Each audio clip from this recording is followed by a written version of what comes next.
ছেলে মেয়ে বড় হয়ে গেছে এ অজুহাতে অনেক স্বামী স্ত্রী সন্তান নেওয়া বন্ধ করে দেয়, এটা কতটুকু যৌক্তিক? খুব দরকারি একটা প্রশ্ন। অনেক দম্পতি এই কাজটা করেন, বলেন যে ছেলে মেয়ে এখন বড় হয়ে গেছে, তাদের সামনে বাচ্চা হলে তারা কি মনে করবে, এই জন্য আর বাচ্চা নেয় না। এটা খুবই জঘন্য একটা বিষয়।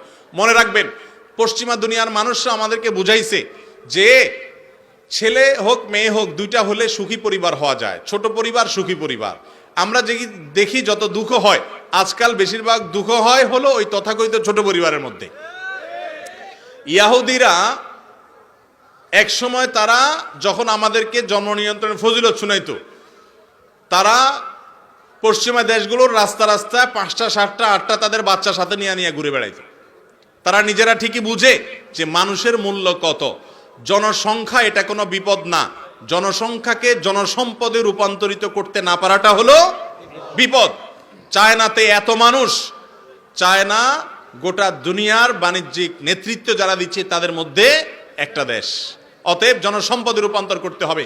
বেশিরভাগ মা বাপ যারা জন্ম নিয়ন্ত্রণ করতে করতে ছেলে হোক মেয়ে হোক একটা বা দুইটা বেশি না হওয়াটাকে মনে করে আধুনিকতা, দেখবেন যে আল্লাহ মাফ করুক এদের জীবনে বেশিরভাগ ক্ষেত্রে বিপদ হয়।